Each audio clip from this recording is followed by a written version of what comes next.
धन्यवाद दिल से। Thank you so much. Then उसके बाद में इस इंडस्ट्री में आने के बाद में ये जो सफलता के पथ पर हमें चलाने वाले, पल पल मार्गदर्शक देने वाले, दिशा बताने वाले हम सबके महागुरु मिस्टर महिपाल सर का बहुत बहुत धन्यवाद। Thank you so much. उनके पश्चात एक मुझे बच्चे की तरह प्यार किया और जहाँ पे भी मुझे उनके आशीर्वाद की जरूरत मिली वो हर पल तैयार है। तो नसीम सर का भी बहुत बहुत धन्यवाद। और इस सफर में अब तक का जो मेरा सफर रहा है, इस सफर में मुझे ये बताऊं कि चाहे मैं 1000 बार गिरा, उन्होंने 1000 बार हाथ पकड़ करके मुझे वापस उठाया।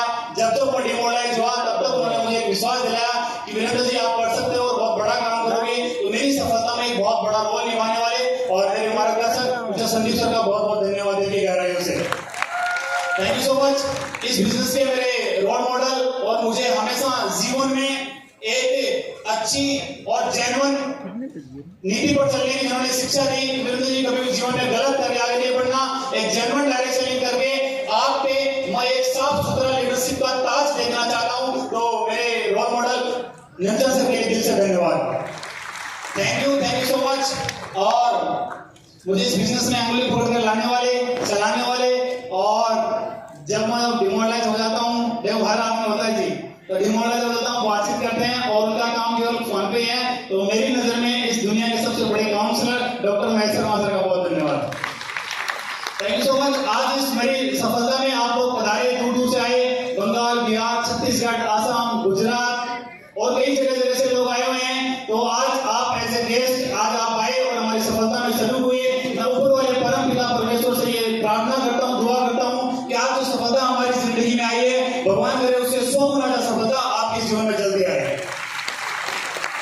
थैंक यू सो मच साथियों। मैं सीकर जिले के लक्ष्मणगढ़ तहसील से बिलोंग करता हूँ और मेरा जीवन था वो बिल्कुल जैसे बहुत सारे लोग बताते हैं, कई लोग ये सोचते कि यार सारे गरीब होते हैं तब यहीं आते हैं, तो क्या जरूरत थी। तो कहीं ना कहीं मेरा भी एक निम्न मध्यम परिवार में मेरा जन्म हुआ था। और पढ़ाई की अगर मैं बात करूं तो मुझे मेरे ननिहाल में मेरी पढ़ाई लिखाई हुई है।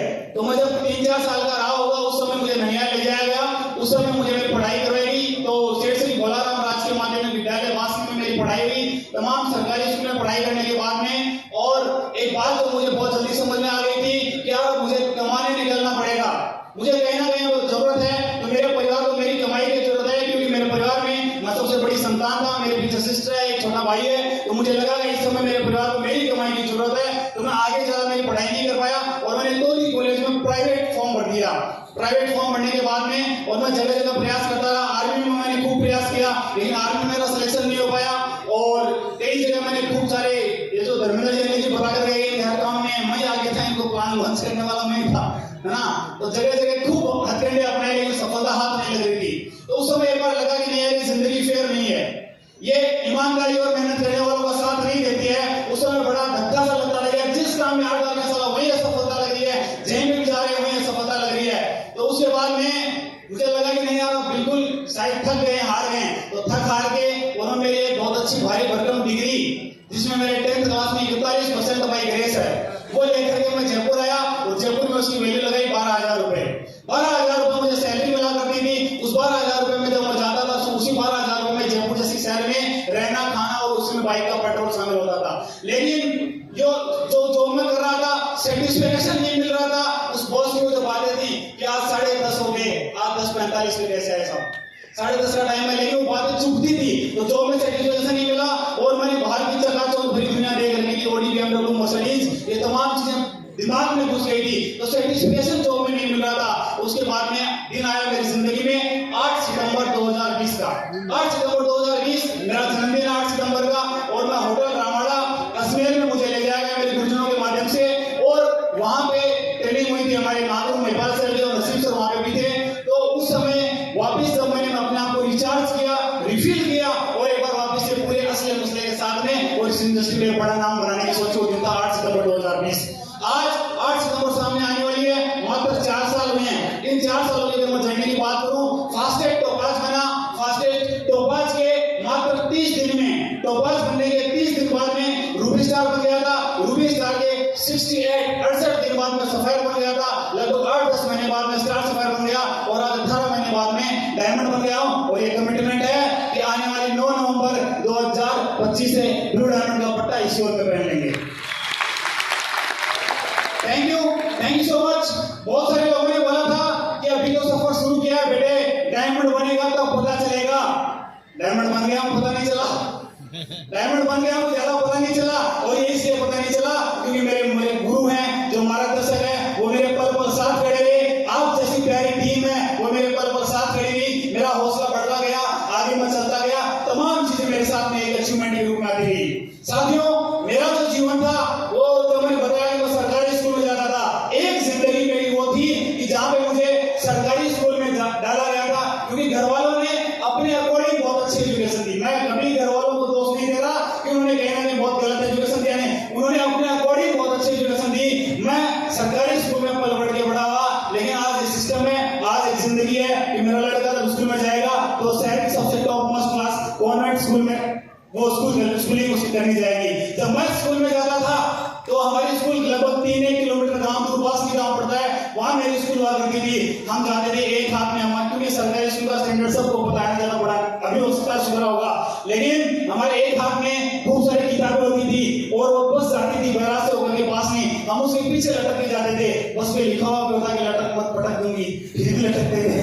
मजा आता था उस लटकने में, उस पे लटक लटक के हमने हमारी स्कूलिंग करी है। कोई बात नहीं, एक जिंदगी वो थी कि हमने पैदल जा करके और सरकारी स्कूल से हमारी स्कूलिंग करी, और एक जिंदगी है कि मेरा लड़का जब पहले दिन स्कूल जाएगा 60 लाख की ओडी से स्कूल जाएगा। Thanks to AWPL. आज एसपीएस का बहुत बहुत धन्यवाद कि उन्होंने एक ऐसा मौका दिया, ऐसा पल मेरे जीवन में आया। एक जिंदगी वो थी कि जब मैं इसी शहर में 12,000 रुपए की नौकरी किया करता था, 12,000 में रहना, 12,000 में खाना, एक जिंदगी वो थी। और आज ये जिंदगी ये है कि आज पर मंथ लगभग 2 लाख रुपए से ऊपर ये संस्था मुझे दे रही है। एक जिंदगी है thanks to AWPL, thanks to powerful system. साथियों, घूमने की अगर मैं बात करूं तो साधन चाहिए, राइट? तो साधन की अगर मैं बात करूं तो मेरी जिंदगी में बाइक भी नसीब में नहीं थी। कोई बड़ी बात नहीं है, आप मेरा वेरिफिकेशन कर सकते हैं, बाइक भी हमारे नसीब में नहीं हुआ करती थी। एक जिंदगी वो थी। आज एडब्ल्यूपीएल का दामन थामा, 4 साल इसमें काम किया। आज एडब्ल्यूपीएल में एक जिंदगी क्या हुई है, 4 साल में बाइक भी नहीं थी। और आज मैं बात करता हूँ बाइक से मैं डिजायर में आया, और डिजायर की बात करता हूँ बाहर आज 23 CK 8990 बाहर 60 लाख की बड़ी गाड़ी आप देख करके आ सकते हो। जिंदगी में परिवर्तन आता है माय डियर फ्रेंड, यहाँ पे आपको ठहर के करके काम करना पड़ेगा। अगर दूसरी जिंदगी की अगर मैं बात बताऊं, घूमने की अगर बात आती थी तो हमारे समाज में जनरली ये बोला जाता है कि जब छुट्टियां होती है तो बच्चे कहाँ जाते हैं घूमने? ननिहाल में। मेरे वो भी नसीब नहीं था, मैं पहले ननिहाल में पढ़ा था 20 साल से, इसलिए मेरे घूमने के लिए भी कोई ज्यादा बड़ी चीजें नहीं हुआ करती थी। लेकिन थैंक्स टू एडब्ल्यूपीएल एक जिंदगी वो थी जहाँ पे घूमने के नाम पे कुछ नहीं था, लेकिन आज एक जिंदगी है। तमाम इंडिया की डोमेस्टिक ट्रिप कंप्लीट कर चुका हूँ। बात इंटरनेशनल ट्रिप की करूँ, थाईलैंड अच्छी हुई, यहाँ से पिछली एनिवर्सरी को थाईलैंड में था। और दूसरी बात करूँ, मलेशिया यहाँ से कंप्लीट हुआ, और इसी 9 नवंबर को, ये जो 9 नवंबर आ रही है, इसी 9 नवंबर 2024 को सभी महागुरु लोगों के साथ में दुबई में एनिवर्सरी सेलिब्रेट कर रहे होंगे। आज एक जिंदगी है। तो साथियों, चाहते हो आप ऐसी जिंदगी? सारे लोग चाहते हो? तो थैंक्स टू एडब्ल्यूपीएल कि उन्होंने मुझे ऐसे जीवन बख्शा और ये चीजें मुझे दी। ये जो तमाम अचीवमेंट आपने मुझे जीवन में देखे, क्या ऐसे ही आ गए? मैंने कुछ किया होगा, जानना चाहते हो कि मैंने आज से क्या किया? साथियों, जब मुझे बताया गया मेरे गुरुजी के माध्यम से, मुझे बताया गया वीरेंद्र जी इस इंडस्ट्री में आपको डूबकर काम करना पड़ेगा, ऊपर से होने वाली इंडस्ट्री नहीं है, आपको इसमें गोते लगाने पड़ेंगे, आपको इसमें डूबना पड़ेगा। और वीरेंद्र सिंह वो शख्स है जो पिछले 4 साल से इस इंडस्ट्री में डूबकर काम कर रहा है। आज मेरे ब्लड में एसपीएस वेलनेस प्राइवेट लिमिटेड बस गया है। Thank you so much. मैंने यहाँ पे कोई फॉर्मेलिटी नहीं करी, मैंने यहाँ पे कोई भी ऊपरी फ्लूक में काम नहीं किया, मैंने शिद्दत से काम किया है। लोग बोलते हैं हम 8 घंटा काम करते हैं, 10 घंटा काम करते हैं, मैं वो शख्स हूँ, बड़ी बात नहीं बोल रहा, लेकिन मैं वो शख्स हूँ, मैं 24 घंटे एसपीएस वेलनेस करता हूँ, कभी दिमाग से, कभी जब फिजिकली, कभी मेंटली। 24 घंटे मेरे दिल और दिमाग में क्या रहता है? SPS wellness private limited. मैंने डूब कर काम किया। दूसरे अगर मैं बात करूँ मैंने क्या किया, मैंने यहाँ पे सेक्रीफाइस किया। क्या किया साथियों? मुझे नहीं पता पिछले 4 साल में कितनी रक्षाबंधन आई। आज तक मेरी रक्षाबंधन में हमेशा कलाई है ना खाली रही है, मैंने मेरे घर पे बैठ कर कभी रक्षाबंधन नहीं बनाई। मुझे नहीं पता कि पिछले 4 साल में मेरे गांव में कौन सरपंच खड़ा हुआ था, कौन चुनाव मुझे नहीं पता कब मेरे पड़ोसी की शादी हुई थी, मुझे नहीं पता कब मेरे भात और मायके हुए थे, मुझे नहीं पता 4 साल में कौन बच्चा जन्म रहा है, किसका दसोटन हो रहा है, मुझे नहीं पता कि कौन मेरा बुजुर्ग आदमी है जो हमारे समाज के आदमी और आदमी चल चुके हैं। मैं कभी ना बैठने में जाता ना कहीं उठने में जाता। मैंने 4 साल मेरे उस सारी चीजों को छोड़ करके और सेक्रीफाइस करके इसमें काम किया है। Thank you so much. मैंने 4 साल के आनंद को खोया। 4 साल मैंने कभी मेरी पर्सनल लाइफ है या मेरी जो सामाजिक लाइफ है उससे दूर रहा हूं। मैंने सारी चीजों से दूर रखा अपने आप को, और इसी दरमियान मेरी शादी भी हुई है। और मैं बताऊं कि आज से लगभग 2 साल पहले मेरे एक बेबी भी हुआ था। तो उस समय जब उनकी डिलीवरी हो रही थी मैडम की, तो बहुत सारे लोगों ने बोला कि यार आपको वहां होना चाहिए, वहां वो हो सकता है अपनी जगह ठीक होंगे, लेकिन उस दौरान मैं जयपुर में काम कर रहा था। रोजाना हो सकता था मेरी 5 से 6 एक्टिविटी हुई थी, लेकिन उस दिन मैंने लगभग 7 एफआईएम मैंने घर घर जाकर के करी थी। उन्होंने बोला कि यार आपको वहां होना चाहिए। मैंने बोला भाई क्यों? डॉक्टर का काम डॉक्टर करेंगे, अपना काम वो करेंगे, हमने हमारा काम 9 महीने पहले कर दिया था। गलत नहीं लेना, मैं कोई मौज मस्ती नहीं कर रहा था मेरे भाई। मैं एक बच्चा जो जन्म लेने वाला था उसके भविष्य का निर्माण कर रहा था। जब वो बच्चा 18 साल का होगा, भगवान कसम 1 करोड़ की कार उसको बर्थडे में गिफ्ट करूंगा। मैं तफरी नहीं मार रहा था, मैं उसके कैरियर के लिए आ रहा था। लेकिन यहाँ पे आप खुद के बच्चे की बात कर रहे हो, घर में भैंस भी बैठते हैं ना, लोग 10-10 दिन की छुट्टी ले लेते हैं। इसलिए आपको छोटी छोटी चीजों का त्याग करना पड़ेगा, छोटे छोटे आनंद को खोना पड़ेगा। पूछो क्यों? क्योंकि मुझे मेरी जिंदगी में इस आनंद को परमानेंट फिट करना था, इसलिए मैंने 4 साल के आनंद को खोया। सर ने बोला कि 40 साल की मेहनत 4 साल में करनी पड़ेगी। मैंने बोला कर लेंगे। सर ने बोला 40 साल की समस्याएं 4 साल में आएंगी। मैंने बोला झेल लेंगे। सर ने बोला कि 40 साल की जितनी उठापटक जिंदगी में होती है 4 साल में आएंगी। मैंने बोला सर झेल लेंगे। जानना चाहते हो क्यों? जानना चाहते हो क्यों? क्योंकि जिंदगी के 36 साल मौज में काटने, मुझे थोड़ी थोड़ी मेहनत नहीं करनी, रोजाना बॉस से गुस्सा नहीं सुनना, रोजाना थोड़ी थोड़ी मेहनत नहीं करनी। एक बार 4 से 5 साल एसटीपीएस में काम करना है, फिर पूरी जिंदगी ऐसे करनी है। बस गले में माला होगी, ये स्पीच होंगी, आप जैसे प्यारे प्यारे लोग बैठे होंगे, जगह जगह शहरों में बड़े बड़े प्रोग्राम कर रहे होंगे। बस ये जिंदगी मुझे चाहिए थी। इस जिंदगी ने मुझे 4 साल घर से बाहर रखा। मैंने कभी घर का दरवाजा नहीं देखा कि आप 1 महीना हो गया, 2 महीना हो गया, भगवान कसम। और आगे मत मानना कि ब्राह्मण बनना कब चला जाऊंगा। जितने लोग ये सामने बैठे हैं सबको चुन चुन कर जब तक ब्राह्मण बना देंगे तब तक घर जाने का रास्ता नहीं है हमारा। Thank you so much. तो ये सब चीजें मेरे साथ में हुई, सैक्रिफाइस किया। इसके बाद में मैंने अपने आप का सेल्फ डेवलपमेंट किया। मेरे गुरुजी ने मुझे बताया कि आपको अंदर से भी सुंदर होना पड़ेगा और बाहर से भी सुंदर होना पड़ेगा। मैंने मेरे अंदर पे काम किया, बाहर पे काम किया, और मुझे बताया, क्योंकि मेरा कोई बैकग्राउंड डायरेक्ट सेलिंग का नहीं था, मुझे नहीं पता था कि डायरेक्ट सेलिंग कैसे होती है। मेरे सर ने बताया कि आपको डेवलपमेंट करना पड़ेगा। और मेरे सिस्टम ने, फाइटर सक्सेस सिस्टम ने, मेरे गुरुजनों ने जहां पे मुझे आवाज दी, चाहे वो सीकर हो, चाहे जयपुर हो, चाहे दिल्ली हो, चाहे उत्तराखंड हो, कहीं कोई शहर हो, ऐसा हुआ नहीं कि लड़का उस ट्रेनिंग में उस फंक्शन में मौजूद नहीं मिला। और ये गारंटी है इस स्टेज के माध्यम से कह रहा हूं, आने वाले 70 साल जब तक इस शरीर में प्राण रहेंगे, सांस रहेगी, एसटीपीएस की कोई एक्टिविटी लड़का मिस नहीं करेगा। मैंने अंदरूनी डेवलपमेंट किया, बाहरी डेवलपमेंट आप देख रहे हो। मेरी पुरानी फोटो देख जाओ तो आप हिल जाओगे। ये 10 कदम में दिखाया जाता है, सारे लोग ज्वाइन करके 10 कदम में आ जाना, वहां पर मिल जाएगी। ठीक है। इसके बाद में मैंने मेरे अपलाइन को बातों को सिर माथे रखा। कभी मैंने तू किंतु बट परम किए नहीं लगाया। जो सिस्टम ने बोला मैंने ऑन द सपोर्ट उसको यस सर बोल के और उसको सिर्फ लागू किया। क्या किया? सिर्फ यस सर बोल के उसको लागू किया। और एक लास्ट काम जो मैंने किया इन 4 सालों में, वो मैंने किया कि मैंने कभी इस बिजनेस को छोड़ा नहीं। लोग आते हैं 6 महीने ट्राई लेते हैं, उनको बड़ा अचीवमेंट चाहिए, फिर निकल जाते हैं, फिर 1 महीने 6 महीने बाद आते हैं, फिर ट्राई लेते हैं, फिर निकल जाते हैं। मैंने 4 साल इस इंडस्ट्री को लगातार किया, क्योंकि एक वाक्य मैंने सुना हुआ था कि जीतने वाले छोड़ते नहीं और छोड़ने वाले जीतते नहीं। Thank you so much. इस बिजनेस को मैंने छोड़ा नहीं, 4 साल मैंने लगातार किया। और इसी की चीजें हैं, ये जो अचीवमेंट आप देख पा रहे हो, इन्हीं चीजों का अचीवमेंट है। समस्त जो सारा अचीवमेंट है कहना कि गुरुजनों को समर्पित है। ये चीजें सारी गुरुजनों की और सिस्टम की मुझे सिखाई हुई है। एक मेरा मैसेज, ये जो चीजें हुई, एक मेरा मैसेज है कि कहीं ना कहीं जब अपन मार्केट में जाते हैं तो बहुत सारे ऐसे बच्चे होंगे जो 20-22 साल के होंगे, 25 साल के होंगे। माय डियर फ्रेंड, आप अपने माता पिता को साथ लाए हो तो ठीक है, नहीं तो आप रिकॉर्डिंग करो, उन तक पहुंचो। क्योंकि माय डियर फ्रेंड, मेरे माँ बाप को डायरेक्ट